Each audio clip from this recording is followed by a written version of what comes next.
Magandang umaga po sa inyong lahat. Ako ang inyong Kuya Alex at sa araw na ito ay may babasahin tayong isang kwento na ipinadala sa atin ng isa sa ating mga tagapakinig na itago na lamang natin sa pangalang Jairo. Pero bago po ang lahat ay huwag po munang kalimutan na mag-like sa video ito at mag-subscribe. Pakipollow na rin po ang ating official Facebook page at TikTok na Kuya Alex Stories. Maraming salamat po. Dear Kuya Alex, nakatayo ako sa gilid ng tabing ilog. Pinagmamasdan ko ang kaibigan ko na kanina pa naliligo. Tila ba hindi ito nilalamig na kahit sobrang lamig naman ang paligid. Kanina niya pa ako tinatawag na sabayan ko raw siyang maligo. Pero ayoko, lalo't na't malamig ang panahon. Hoy Jairo, ano na? Di mo ba ako sasabayan maligo? Dali na, paunahan ulit tayo na makarating doon sa kabila. Ang sigaw nito mula sa di kalayuan sa akin. Ako naman ay walang imik. Dahil kanina pa ako nilalamig. Wala kasi akong suot na jacket noon. Kaya naman nung nagbabadya ng pagbuhos ng ulan ay sinabihan ko na siya na umahon na at baka lumakas ang agos ng ilog. May, umahon ka na dyan at papatak na yung ulan. Baka bumilis yung pag-agos ng ilog. Baka malunod ka. Ang paalala ko sa kanya na agad niyang ay kinatawa. Ako naman ay nagtaka dahil walang nakakatawa sa sinabi ko. Inantay ko ang sagot nito pero wala. Nagpatuloy lamang ito sa paglangoy. Ang tigas talaga ng ulo niya kahit dati pa. Siya po si May, Kuya Alex. Kababata ko siya at kahit na high school na kami ay di pa rin nawawala sa amin ang pagkakaibigan. Malapit din po magkaibigan ng mga magulang namin. Kaya ganun na lamang siguro. Sobrang lapit po namin sa isa't isa na minsan nga'y napagkakamalan kaming magkasintahan. Sa tuwing ganun po ang senaryo ay natutuwa ako at kinikilig. Hingit sa kaalaman ng kaibigan ko ay matagal ko na siyang gusto. Mga bata pa man kami ngunit di ko magawang aminin sa kanya ang nararamdaman ko dahil sa baka ito pa ang maging mitya ng pagkasira ng aming pagkakaibigan. O ano na May, di ka pa rin ba aahon dyan? Malapit nang bumuhos yung ulan no? Ang muli kong paalala sa kanya, subalit ayaw pa rin itong makinig. Tila ba wala itong naririnig, kaya naman nang mainis ako ay hinayaan ko na lamang ito at naupo na lamang sa may tabi ng ilog. Pinikit ko ng sandali ang aking mga mata para sanay umidlip, pero maya-maya lamang ay nabigla ako nang marinig ko siya na sumisigaw. Humihingi ito ng saklolo, tila ba'y nalulunod ito. Kaya naman kaagad ko siyang pinuntahan. Kahit na sobrang lamig ng tubig ay tumalon pa rin ako para sagipin ng kaibigan ko. Nang masagip ko na siya at nang iahon ko na sana ito sa tubig ay bigla siyang bumalikwas at tumawa ng malakas. O ano, kala mo ha? Sabay tumawa pa ito ng tumawa. Ako naman ay natahimik. Di ko akalain na maglolo ko ito ng ganun. Sobra kaya akong nag-aalala sa kanya, yung pala'y pinagtitripan lamang niya ako. Sa inis ko sa kanya ay di ko na siya pinansin at kusa na lamang umahon sa tubig. Kagad naman po siyang sumunod at humihingi ng sorry ng paulit-ulit. Uy, ito naman oh. Sorry na. Gusto ko lang naman na makasama kitang maligo eh. Saad nito sabay hawak sa kamay ko para pigilan ako sa patuloy kong paglalakad palayo sa kanya. Kagad niya akong hinarap sa kanya at nagkatitigan kami ng mata sa mata. Napakaganda niya Kuya Alex, ang mapupungay at bilugan niyang mga mata. Totoo ba ito? Isang diwata ba ang kaharap ko? Kasabay noon ay ang pagngiti niya at pagmamakaawa na patawarin ko na siya. Pasalamat siya at mahal na mahal ko siya, kaya naman ngumiti na lamang ako na ang ibig sabihin ay pinapatawad ko na siya. Basta, wag mo na ulit gagawin yun. Alam mo ba kung gaano ako nag-alala sa'yo? Ang sabi ko. Opo Master, masusunod po. Sabay salute po nito at ngiti ng malaki na nagpalabas sa mga dimple nito na mas lalong ikinaganda niya. Kuya Alex, maraming nagkakagusto kay May. Marami din ang nanliligaw sa kanya pero ni isa sa mga ito ay wala itong nagustuhan. Ewan ko ba, siguro yung mataas ang standard nito kaya naman kapag naiisip ko yon ay di ko maiwasan ng malungkot. Kung yung mas gwapo at mas angat sa akin ay di niya gusto, ako pa kaya na simple lamang. Kaya naman paulit-ulit kong tinatatak sa isip ko na Jai, Makontento ka na lang na magkaibigan kayo. At least nakakausap at nakakasama mo pa rin siya. Sobrang kulit po ni May. Mapang-asar din ito at ang paborito nitong asarin ay ako. Opo, Kuya Alex. Sobra po nitong mapang-asar at lagi akong pinagtitripan. Noong una ay napipikon ako pero habang tumatagal ay kinikilig na ako. Kaya nga araw-araw ay lagi kong inaantay na asarin ako nito para naman maasar ko din siya. Mabilis lang kasi itong mapikon at pagka ganon ay aasahan mo na aalis ito. Sa mga ganong tagpo ay kailangan ko siyang suyuin. Daig ko pa nga po ang kasintahan nito. Kapag di ko naman yun gagawin ay magagalit ito. Sabi niya pa na bakla daw ako kasi di raw ako marunong manuyo ng isang nagtatampong babae. Sabi ko naman sa isip ko noon na ganun na pala. Kahit kaibigan ay kailangan mo nang suyuin. Pero ayos lang yun kasi gustong gusto ko naman na sinusuyo siya. Kasi nai-imagine ko na girlfriend ko siya tapos sabay yayakapin niya ako na ang ibig sabihin ay okay na kami at pinapatawad na niya ako. Lumipas po ang taon. Hindi pa rin nagbago ang pagkakaibigan namin ni May. Marami na nga po ang nag-aakala noon na baka hindi talaga kaibigan ang turing sa akin ni May. Kasi wala daw itong ibang sinasamahan kundi ako. Nakikita rin daw nila kung gaano kasaya si May pagkasama ko. Kaya laging sinasabi ng ilan sa mga kakilala namin na ligawan ko na raw ito at malaki daw ang chance ako. Ang lagi ko namang sagot sa kanila na magkaibigan lang talaga ang turing namin sa isa't isa. Kahit nasa loob-loob ko ay gustong gusto ko na talaga na sabihin kay May ang totoo. Pero pinapangunahan ako ng kaba at takot. May, mari ba akong magtanong? Saad ko habang nakaupo kami sa isang malaking bato sa tabi ng ilog. Lumingon ito sa akin at lumiti. Ano yun, Jai? Huminga muna ako ng maluwag at saka nagsalita. Wala ka ba talagang nagugustuhan na lalaki? Marami na kasing naniligaw sa'yo na gwapo, mayaman, matalino, pero ni isa sa kanila wala kang nagustuhan. Kagad namang tumawa ito at saka nagsalita. Di naman kasi yun pinagbabasihan ko eh. Alam mo, Jai, pagdating sa pag-ibig, hindi mahalaga ang itsura kung anong estado sa buhay. Ang mahalaga is yung nararamdaman mo sa kanya at kung ano siya. Kuya Alex, sa mga sinabi ni May ay nabuhayan ako ng loob. Sabi ko pa may pag-asa ata ako. Kaya naman muling bumalik sa akin ang pag-asa na baka magustuhan ako ni May. Pero still, di ko pa rin magawang aminin sa kanya ang nararamdaman ko. Ewan ko ba. Pero habang tumatagal ay napapaisip ako na baka maunahan ako ng iba. Di kaya baka gusto rin ako ni May pero inaantay lamang nito na ako ang unang magsabi. Pero sa tuwing pumapasok sa isipan ko, malabo ata ako nito na magustuhan. Dahil feel ko ay mataas ang standard ng kaibigan ko at di ko yun kayang abutin. Kaya naman nakukontento na lamang ako sa pagiging magkaibigan namin. Dumating ang araw ng pagtatapos namin ng high school. Tuwang-tuwa si May na finally ay nakasurvive kami at papasok na ng kolehiyo. Sabi pa niya ay sabay daw kaming papasok ng kolehiyo dahil sa iisang school lamang daw dapat kami mag-aral para magkasama pa rin kami.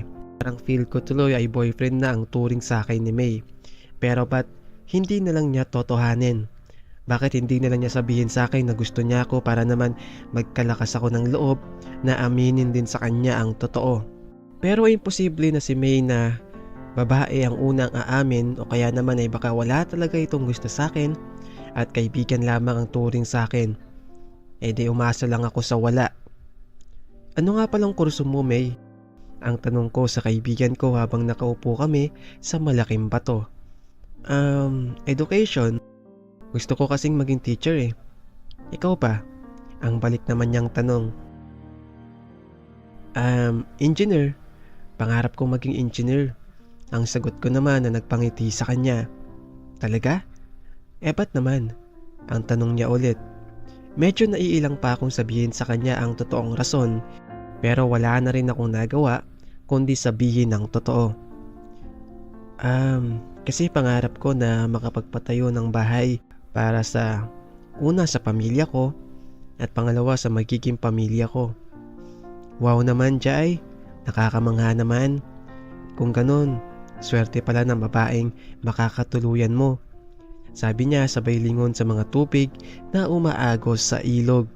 Sa totoo lang Kuya Alex, kung alam lang ni May na siya ang dahilan kung bakit pangarap ko ang maging engineer. Minsan kasi ay nabanggit niya sa akin noon na pangarap niya ang makapagpatayo ng sariling bahay. Nagkataon naman na matunog doon ang mga engineer na gumagawa nun. Kaya naman magmula noon ay pinangarap ko na ang maging engineer para maipagpatayo ng sariling bahay ang taong minamahal ko. Jai, alika nga muna rito. Ang sigaw ni Ina mula sa sala. Kumakain ako noon dahil sa araw na iyon ay magkikita kaming muli ni May sa aming tambayan sa malaking bato sa may ilog. Agad kong tinapos ang pagkain ko at pumunta na kay Ina para alamin ang kailangan nito. Nang makita ko siya at bakat sa mukha niya ang labis na tuwa. May hawak itong isang sobre. Nang makita na ako nito ay nagmadali itong tumayo at lumapit sa akin para ipaalam ang isang magandang balita. Anak, Jai, makakapag-aral ka na sa Maynila. Sabi ni Ina na agad kong ikinatuwa. Talaga, Nay? Makakapag-aral na ako sa pangarap kong syudad? Oo anak, pag-aaralin ka daw doon ng tita Laika mo. Grabe nga sobrang tuwa niya nung sinabi ko na gusto mong maging engineer. Dagdag pa ni Ina. Masaya ako na makakapunta ako ng Maynila at makuha ang gusto kong kurso. Pero napalitan iyon ng lungkot nang maisip ko si May. Hindi ko matutupad ang pangako namin na sa parehong school kami mag-aaral at magkasama palagi. Paano ko ipapaliwanag sa kaibigan ko na hindi ako dito magkaaral? Hinahapunan ay agad akong nagtungo sa may tabing ilog. Nakita ko roon si May na nakaupo sa malaking bato. Habang pinagmamasdan ko siya, mula sa malayo ay di ko maiwasan ang mapangiti. Napakaganda niya. Kahit sinong lalaki ay papangarapin na maging kasintahan siya. At kasabay noon ay ang paglungkot ng mukha ko. Magkakalayo na kasi kami ng mahal ko. Hindi ko naman pwedeng hindi tanggihan dahil pagkakataon ko na iyon na maabot ang pangarap ko. Kung pwede nga lang sana na dito ko nalang kunin ang kurso ko, kaso wala. Dahil nga nasa province kami, ay iilan lamang ang mga universidad dito ng panahong iyon. Pagkatapos ay karamihan sa mga ito ay education o kaya industry ang mga ino-offer na kurso. Wala pong engineering. At kasabay noon ay kaagad akong naglakad, papalapit kay May. Nang makita niya ako ay ngumiti ito ng malaki na para bang sobra ako nitong na-miss. Buti naman dumating ka, sabi niya. Bakit naman hindi? Kailan ba kita binigo? Ang tugon ko naman na sinamahan ng pagngiti. Umupo ako sa tabi niya at sabay naming tiningnan ang papalubog na noong araw. Sandaling nagkaroon ng katahimikan sa buong paligid. Para bang nag-iintay ang bawat isa na may unang magsalita. Dahil sa hindi ako komportable na ganitong tahimik si May, madalas kasi ay madaldal din ito. May, ayos ka lang ba? Ang tanong ko sa kanya. Ayos lang ako, Jai. May iniisip lang ako. Ang matipid naman itong sagot. Ano yun, May? Ano ba yung nagpapagulo sa isip mo? Iniisip ko kasi na kung makakapag-aral pa ako sa kolehiyo. Ang tugon naman nito na may halong lungkot. Bakat sa kanyang mga mata ang kalungkutan at nararamdaman ko yun. Sinabi ba ng mga magulang mo na di ka na makakapagpatuloy sa kolehiyo? Hindi naman. Kaso sa hirap ng buhay namin, malabong kayanin nila. Pero May, kilala ko mga magulang mo. Alam kong kakayanin nila dahil may pangarap sila sa'yo. Sambit ko para lamang pagaanin ang kanyang nararamdaman. Ikaw ba? Sigurado na bang makakapag-aral ka? Ang tanong naman ito sa akin. Tanging tungo lamang ang naging tugon ko. Ayaw ko muna kasing sabihin sa kanya na sa Maynila na ako mag-aaral. Baka kasi mas lalo lamang itong malungkot na magkakalayo kami.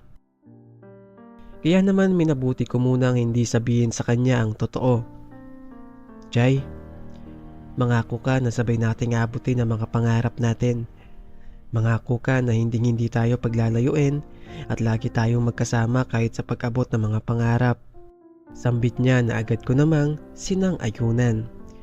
Kuya Alex, hindi ko alam kung paano sasabihin kay May ang totoo.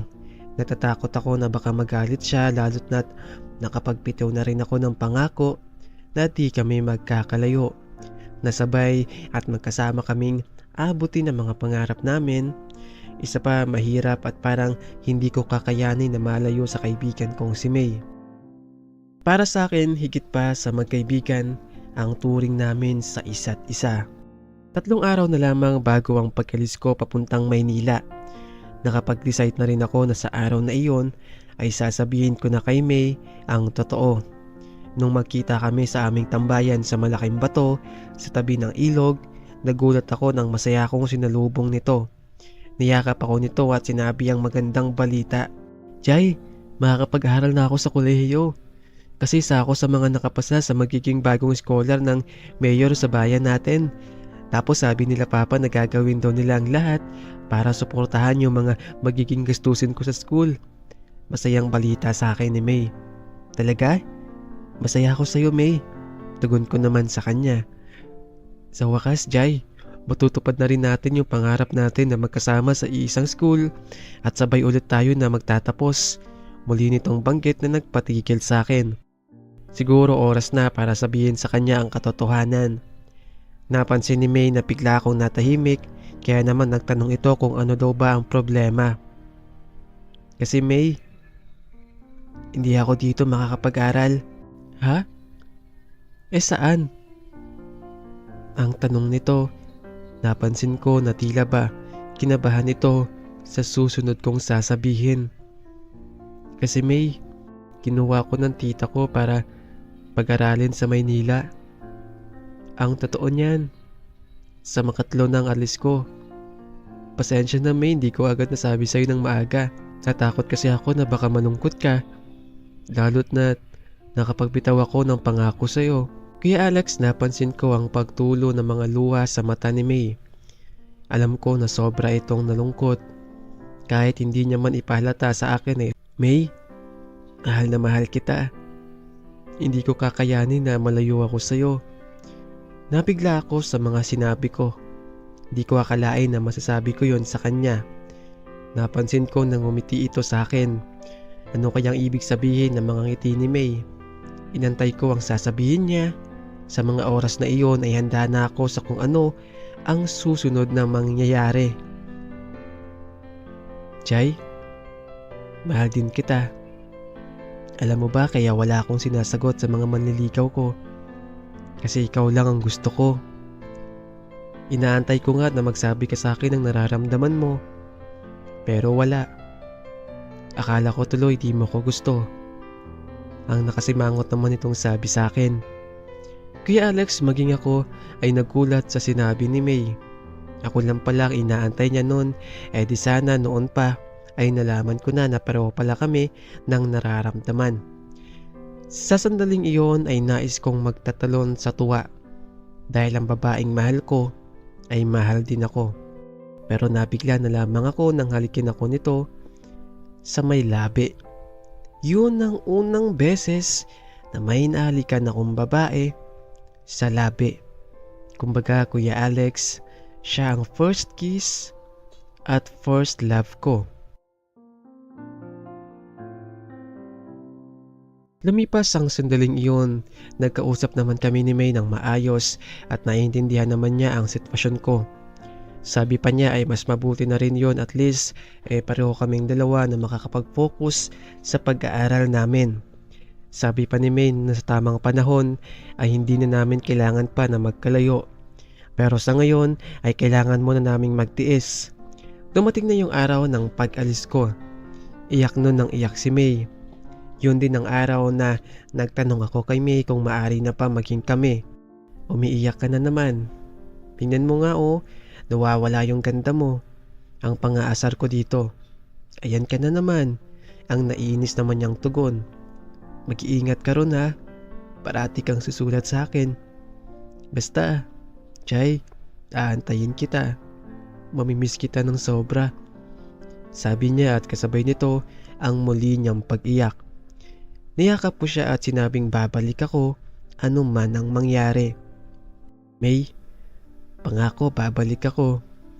At sana sa pagbalik ko ay pwede na maging tayo. Pangako, Jai. Sa pagbabalik mo, magiging girlfriend mo na ako. Talaga?" Bakit hindi na lang kasi maging tayo ngayon? Ang pagbibiro ko naman, napag-usapan na natin 'di ba? Na ayokong magkaroon ng boyfriend na nasa malayo. Malay ko baka magloko ka ron, di masasaktan lang ako. Kaya mas okay na yung wala na munang tayo para kung may mahanap ka ron sa Maynila na masigit sa akin, di na yun gaanong masakit pa kasi wala namang tayo. Paliwanag naman nito. Naintindihan ko naman siya, Kuya Alex, kaya wala na rin akong nagawa kundi ang sundin ang gusto ni May. Sa bagay may punto siya. Pero pinangako ko kay May na siya lang ang magiging una at huling babae sa buhay ko. May, pangako ko sa'yo, ikaw lang ang una at huling babaeng mamahalin ko. Talaga? Aasahan ko yan? Oo naman, pangako yan. Sumpa ko man sa Diyos. Ako ba? Ako lang ba talaga? Ang tanong ko naman sa kanya. Ano ba sa palagay mo? Alam mo naman din na simulat sa Paul, ikaw lang din ang una at huling lalaking mamahalin ko. Ngumiti ito sabay hinalikan ako. Yun ang huling beses na makikita ko si May. Kailangan ko pang magtiis ng matagal bago ko muling masilayan ang kanyang muka.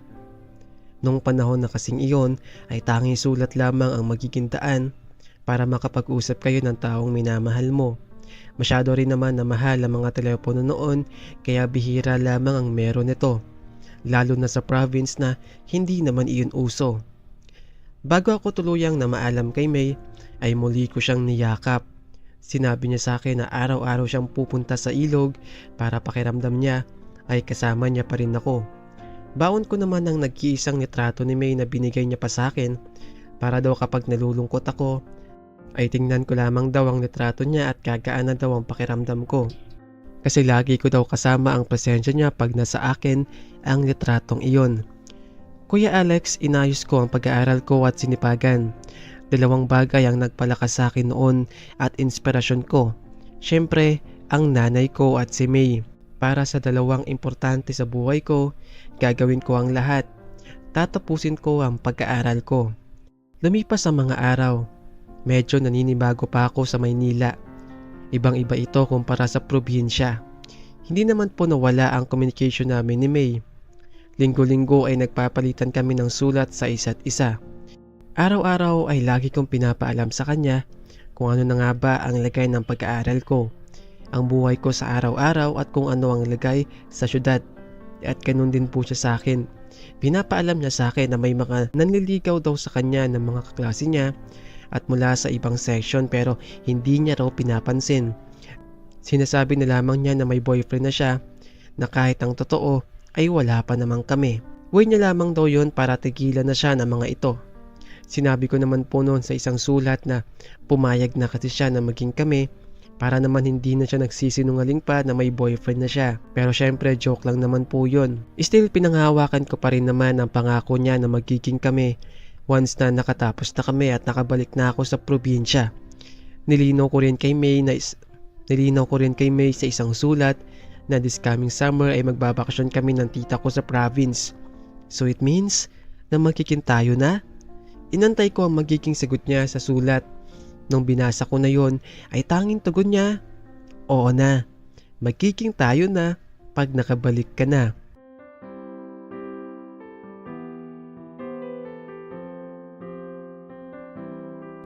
Nang mabasa ko iyon ay sobra akong natuwa at napatalo na lamang bigla. Hindi na ako makapag-antay pa na umuwi sa amin dahil finally ay magiging kami na ni May. Ilang linggo na lamang ay matatapos na ang unang taon ko sa kolehiyo. Wala pong araw na hindi ako tumitingin sa kalendaryo. Binibilang ko na lamang kasi ang nalalabing araw para muli na kaming magkita ni May. Sa araw ding iyon ay natanggap ko ang sulat ni May. Ang sulat na iyon ay magiging huling sulat pala ni May sa akin. Ito po ang nilalaman ng maikling sulat ng pinakamamahal ko. Jay, kamusta ka na? Alam mo ba, hindi na ako makapagantay na magkita ulit tayo. Araw-araw akong pumupunta sa ilog at umuupo sa malaking bato. Pakiramdam ko katabi kita. At paminsan-minsan din sa tuwing naliligo ako sa ilog, Bigla-bigla ay nalulungkot ako kasi wala nang magsasaway sa akin. Wala na rin yung nakakalaban ko sa pabilisan sa paglangoy. Jai, mahal kita kaya ahantayin ko ang pagbalik mo. Alam ko na muli kang aalis pero okay lang kasi pagpapatuloy mo naman ang pag-aaral mo. Pero ayos lang yon kasi ang mahalaga ay muli tayong magkikita at muli kitang makakasama na umupo sa malaking bato sa tabi ng ilog at maligo ng sabay. Mag-iingat ka palagi ha. Ang nag-iisang lalaki sa buhay ko. I love you. Nagmamahal, May. Kuya Alex, hindi ko akalain na yun na pala ang huling beses na makakapagpadala siya ng sulat. Makalipas kasi ang 2 araw ay may natanggap akong sulat galing sa mama ko. Binigay yun sa akin ng tita ko at mapapansin sa kanyang muka ang kalungkutan. Tila ba alam na niya ang nilalaman ng sulat. Nang binasa ko po ito ay biglang pumatak ang mga luha sa aking mga mata. Nahirapan akong huminga sa mga sandaling yun. Parang sasabog na ang puso ko sa nabasa ko. Ang sulat ni mama na naglalaman ng ilan sa mga katagang sobrang nagpadurog sa puso ko. Anak, wala na si May. Patay na siya. Hindi ako makapaniwala ng sandaling yun. Iniisip ko na kalokohan lamang ang lahat. Hindi maari. Hindi siya maaring mawala. Paanong patay na si May gayong natanggap ko pa ang sulat niya. Kagad akong pinainom ng tubig ng tita ko nang mapansin nito na hirap ako sa paghinga. Niyakap niya ako at sinabing, Jai, kaya mo yan. Hindi ko lubos akalain ang babaeng pinakamamahal ko ay patay na. Ito po ang nilalaman ng sulat ni mama. Anak, bagamat ayoko sana na ipaalam sa iyo to kasi baka mawala ang focus mo sa pag-aaral. Pero naisip ko na karapatan mong malaman to kasi magkaibigan kayo mula pagkabata. At alam ko kung gaano siya ka-special sa'yo. Jai, kahapon pumunta si May doon sa pinupuntahan niyo palagi sa may tabing ilog. Naligo siya roon ng mag-isa. Bigla daw bumilis ang agos ng ilog kung kaya't natangay siya pa ilalim. Walang nakakaalam kung ilang minutong nagtagal. Pero nang may nakapansin na nalulunod si May, huli na ang lahat. Dahil nang iahon nila ito sa ilog, ay di na ito humihinga pa. Sinugod namin siya sa ospital pero ayon sa doktor ay masyadong matagal na itong nalulunod at hindi kinaya pa ng katawan nito hanggang sa bumigay. Hindi ko na tinapos pa ang pagbabasa kasi sobra na akong nasasaktan sa nangyari. Ang pinakamamahal ko ay wala na. Hindi ko ata kaya. Hindi maari. Kuya Alex, sobrang sakit na iniwan ako ni May. Kahit hindi pa natatapos ang school year ay nagmadali na ako umuwi sa amin. Sinabi na lamang ni tita na siya na ang bahalang magpaalam sa mga professor ko. Gusto kong makita ang babaeng pinakamamahal ko sa huling pagkakataon. Bakit May? Bakit mo ko iniwan? Di ba sasagutin mo pa ako? Di ba magiging tayo pa? Di ba abutin pa natin mga pangarap nating dalawa?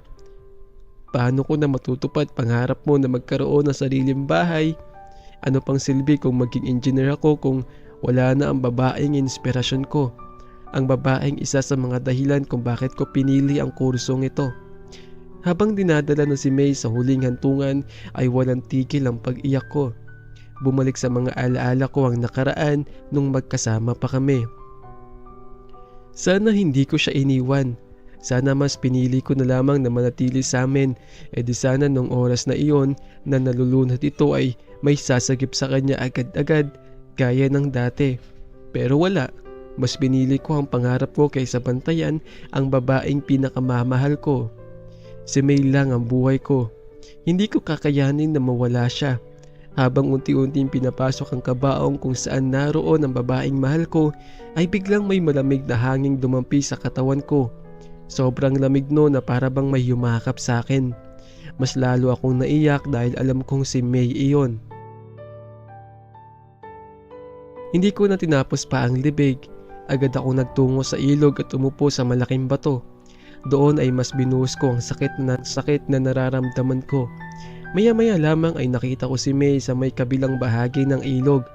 Nakatingin ito sa akin na may ngiti na tila ba nagpapaalam na. Binalak ko na puntahan siya para yakapin sa huling pagkakataon, pero naglakad na ito papalayo sa akin hanggang sa hindi ko na siya makita pa. Kuya Alex, wala akong galit sa ilog na ito, na kahit na ang ilog na ito ang kumuha ng buhay ng pinakamamahal ko. Pero dahil sa ilog din na ito nabuo ang alaala naming dalawa ni May. Dito sa ilog na ito na puno ng alaala na aming ginawa, sinimulan mula pagkabata. Pero wala na akong magagawa kundi ang tanggapin ang katotohanan na si May ay hindi ko na makakasama pa sa buhay ko. Kuya Alex, maraming taon na po ang nakalipas nang mangyari iyon. Ngayon, ako ay magsi-50 anyos na. Gaya ng pinangako ko kay May na siya lamang ang una't huling babaeng mamahalin ko ay ginawa ko po. Hindi dahil sa nagbitiw ako ng pangako pero dahil sa kahit anong gawin ko ay si May pa rin talaga ang nilalaman ng puso ko. Hindi ko magawang kalimutan siya kahit na ilang dekada na ang nakalipas. Naging ganap na rin po akong engineer at sa kasalukuyan ay nandito po ako sa aming probinsya. Dito ay nakapagpatayo na rin ako ng sarili kong bahay para sa pamilya ko at para sa amin ni May. Kahit wala na si May ay lagi ko pa rin ini-imagine na kasama ko siya sa bahay na iyon. Ayokong biguin si May at alam kong malulungkot ito kapag hindi ko tinupad ang pangarap ko. Kaya naman sa kabila ng sakit at lungkot ay pinilit kong ipagpatuloy ang pangarap ko. Maraming salamat po Kuya Alex sa pagbabasa ng aking kwento. Hanggang dito na lamang po. Nagmamahal, Engineer Jairo.